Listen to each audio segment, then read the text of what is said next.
اعوذ باللہ من الشیطان الرجیم بسم اللہ الرحمن الرحیم۔ اللہ تبارک و تعالیٰ کے نام سے شروع جو بڑا مہربان اور نہایت رحم کرنے والا ہے۔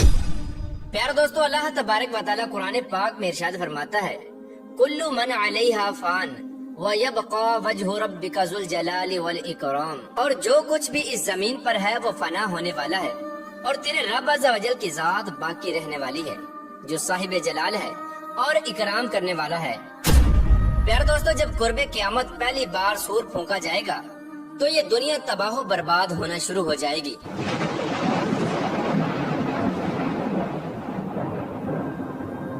دنیا کی اس تباہی سے پہلے بہت ساری ایسی نشانیاں ہوں گی جو ظاہر ہو کر پوری ہوں گی، اور جن میں سے بہت ساری نشانیاں آج کے دور میں مکمل ہو چکی ہیں، اور وہ وقت دور نہیں جب قیامت قائم ہو جائے گی۔ پیارے دوستو، جہاں قرب قیامت میں ہر چیز کو فنا کر دیا جائے گا،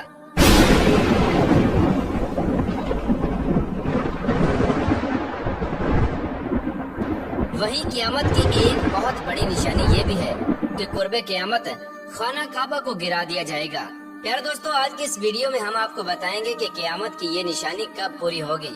اور خانہ کعبہ کو کب اور کون گرائے گا، اور خانہ کعبہ کو توڑنے والے شخص کا حلیہ اور شکل و صورت کیسی ہوگی، اور خانہ کعبہ کو توڑنے والے شخص کے بارے میں ہمارے آخری نبی حضرت محمد مصطفیٰ صلی اللہ تعالی علیہ وآلہ وسلم نے کیا ارشاد فرمایا، اور قیامت کی اس نشانی کے پورا ہو جانے کے کتنی دیر بعد قیامت قائم ہو جائے گی۔ پیارے دوستو، ان تمام تر سوالات کے جوابات قرآن و حدیث کی روشنی میں آج کی اس ویڈیو میں ہم آپ کو بتائیں گے، لہٰذا آپ سے گزارش ہے کہ ہمارے اس ویڈیو کو اینڈ تک ضرور دیکھیے گا۔ پیارے دوستو، خانہ کعبہ اللہ تبارک و تعالیٰ کا وہ مبارک گھر ہے کہ جس کی بنیاد اللہ تبارک و تعالیٰ نے اس وقت رکھی جب اللہ تبارک و تعالیٰ نے اس روئے زمین پر نسل انسانی کی بنیاد رکھی اور حضرت آدم علیہ السلام کو اس زمین پر نازل فرمایا۔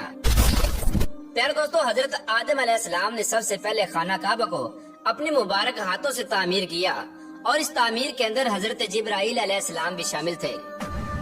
پیارے دوستو، بے شک اللہ تبارک و تعالیٰ نے خانہ کعبہ کو بے شمار فضیلتوں سے نوازا ہے، اور خانہ کعبہ اللہ تبارک و تعالیٰ کا وہ مقدس گھر ہے جہاں ہر وقت اللہ تبارک و تعالیٰ کی تجلیات کا نزول ہوتا ہے، اور جہاں پر آنے والے بے شمار مسلمانوں کے دلوں کو پاکیزہ کیا جاتا ہے۔ خانہ کعبہ وہ مقدس مقام ہے جو کروڑوں دلوں کی دھڑکن ہے، اور دنیا کی ہر مخلوق اس کی طرف رخ کر کے اللہ تبارک و تعالیٰ کی عبادت میں مشغول ہوتی ہے۔ پیارے دوستو، خانہ کعبہ جب تک قائم ہے تب تک یہ دنیا قائم ہے، اور جب خانہ کعبہ کو گرا دیا جائے گا تو یہ دنیا بھی فنا ہو جائے گی۔ پیارے دوستو، قرب قیامت میں ایک بدبخت حبشی ایسا ہوگا جو خانہ کعبہ کو اپنے مفاد کے لیے گرا دے گا، اور اس کا مقصد صرف اور صرف خانہ کعبہ کی دولت کو حاصل کرنا ہوگا۔ خانہ کعبہ کو گرانے والا شخص دو چھوٹی پنڈلیوں والا کالا حبشی ہوگا۔ پیارے دوستو، یہ شخص خانہ کعبہ کے ایک ایک پتھر کو گرا دے گا اور اس کے غلاف کو اتار دے گا، اور خانہ کعبہ کے تمام خزانوں کو لوٹ لے گا، جیسا کہ اس واقعے کی طرف اشارہ کرتے ہوئے ہمارے آخری نبی حضرت محمد مصطفیٰ صلی اللہ تعالی علیہ وآلہ وسلم نے ارشاد فرمایا کہ اہل حبشہ کو چھوڑے رہو کہ جب تک وہ تم کو چھوڑے ہوئے ہیں، کیونکہ کعبہ کے خزانوں کو سوائے اس حبشی کے کوئی نہیں نکالے گا۔ اسی طرح حضور پاک صلی اللہ تعالی علیہ وآلہ وسلم نے ارشاد فرمایا کہ قرب قیامت میں چھوٹی پنڈلیوں والا ایک حبشی خانہ کعبہ کو گرا دے گا، جیسا کہ بخاری شریف کے یہ الفاظ ہیں کہ حضور پاک صلی اللہ تعالی علیہ وآلہ وسلم نے ارشاد فرمایا کہ میں اس کو دیکھ رہا ہوں کہ وہ کالا ہے اور چوڑی ٹانگوں والا ہے، اور کعبہ کے پتھر کو اکھاڑ اکھاڑ کر پھینک رہا ہے۔ حضور پاک صلی اللہ تعالی علیہ وآلہ وسلم نے اس حبشی کے حلیے کو بیان کرتے ہوئے ارشاد فرمایا کہ اس حبشی کے سر پر بال نہیں ہوں گے، اور اس کے جوڑوں میں ٹیڑھا پن ہوگا، ایسا معلوم ہوگا کہ اس کے جوڑ اپنی جگہ سے ہٹے ہوئے ہیں۔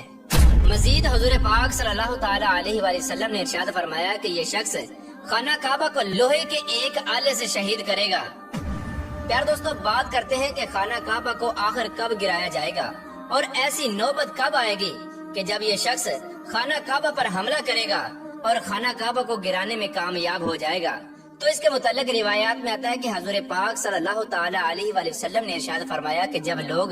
خانہ کعبہ کی حرمت کو بھول چکے ہوں گے اور خانہ کعبہ کو عزت و احترام سے نہ دیکھا جائے گا، حضور پاک صلی اللہ تعالی علیہ وآلہ وسلم نے ارشاد فرمایا کہ ایک ایسا وقت آئے گا کہ اس گھر کی حرمت کو اس کے رہنے والے ہی پامال کر دیں گے۔ حضرت ابو ہریرہ رضی اللہ تعالیٰ عنہ سے روایت ہے کہ حضور پاک صلی اللہ تعالیٰ علیہ وآلہ وسلم نے ارشاد فرمایا کہ قرب قیامت میں حضرت امام مہدی علیہ السلام کی مقام ابراہیم اور حجر اسود کے درمیان بیعت کی جائے گی، اور اس گھر کی حرمت کو اس کے رہنے والے ہی برباد کر دیں گے، اور جب ایسا ہوگا تو اربوں کی ہلاکت کے بارے میں پوچھا نہ جائے گا۔ اس کے بعد حبشہ سے ایک لشکر نکلے گا جو خانہ کعبہ کو تباہ و برباد کر دے گا۔ اس تباہی کے بعد اللہ تبارک و تعالیٰ کا یہ گھر پھر کبھی آباد نہ ہوگا، اور یہی لوگ خانہ کعبہ کے خزانے کو لوٹ لیں گے۔ پیارے دوستو، خانہ کعبہ کو گرانے والے شخص کا نام ذو سویقتین ہوگا۔ اس کو یہ نام اس وجہ سے دیا گیا کہ یہ دو چھوٹی پنڈلیوں والا شخص ہوگا۔ پیارے دوستو، اس طرح جب خانہ کعبہ کو گرا دیا جائے گا اور اس کے تمام خزانوں کو لوٹ لیا جائے گا، اور جب لوگوں کے درمیان خانہ کعبہ کی حرمت ختم ہو چکی ہوگی، تو اس کے فوراً بعد قیامت قائم ہو جائے گی۔ پیارے دوستو، اب سوال یہ پیدا ہوتا ہے کہ جب ابرہہ نے خانہ کعبہ کو گرانے کی کوشش کی تو اس وقت اللہ تبارک و تعالیٰ نے ابابیلوں کے ذریعے اپنے گھر کی حفاظت کی اور ابرہہ کے لشکر کو ختم کر دیا، لیکن قرب قیامت میں اللہ تبارک و تعالیٰ اپنے گھر کی حفاظت کیوں نہ کرے گا، اور کعبہ کو گرانے والا شخص قرب قیامت میں کعبہ کو گرانے میں کس طرح کامیاب ہو جائے گا؟ تو اس کے بارے میں روایات میں آتا ہے کہ جب ابرہہ نے مکہ مکرمہ پر حملہ کرنے کی کوشش کی تو اس وقت مکہ میں رہنے والے کافر تھے، لیکن وہ کعبے کی حرمت اور عزت کیا کرتے تھے، اور انہوں نے خانہ کعبہ کی حرمت کو کبھی بھی پامال نہ کیا۔ اسی وجہ سے جب خانہ کعبہ میں رہنے والے لوگوں نے خانہ کعبہ کو حرمت دی تو اللہ تبارک و تعالیٰ نے ابرہہ سے خانہ کعبہ کو ابابیل کے لشکر کے ذریعے بچا لیا، اور ابرہہ کی فوج کو ہلاک کر کے رہتی دنیا کے لیے عبرت کا نشان بنا دیا۔ اور قرب قیامت میں جو حبشی خانہ کعبہ کو گرائے گا وہ اسی وجہ سے خانہ کعبہ کو گرانے میں کامیاب ہو جائے گا کہ مکہ کے مقامی لوگ جو اس وقت مکہ مکرمہ میں رہتے ہوں گے وہ خود ہی خانہ کعبہ کی حرمت کو پامال کرنا شروع کر دیں گے، اور ان کی نظروں میں خانہ کعبہ کی کوئی عزت باقی نہ رہے گی، اور نہ ہی اس دور میں خانہ کعبہ کی تعظیم کا کوئی خیال کرے گا۔ اس طرح جب لوگ خانہ کعبہ کی تعظیم کرنا چھوڑ دیں گے تو اللہ تبارک و تعالیٰ بھی اپنا دست قدرت مکہ کی سرزمین سے پیچھے ہٹا لے گا۔ پھر اس کے بعد اس پاک سرزمین میں زلزلے اور آفات آنا شروع ہو جائیں گے۔ پیارے دوستو، خانہ کعبہ کو گرانے والا یہ حبشی اور اس کے ساتھ جو لوگ بھی شریک ہوں گے، اللہ تبارک و تعالیٰ دنیا اور آخرت میں ان سب کو تباہ و برباد کرے گا اور ذلیل و رسوا کر دے گا۔ اللہ تبارک و تعالیٰ سے دعا ہے کہ اللہ تبارک و تعالیٰ ہمیں ان تمام برائیوں سے بچائے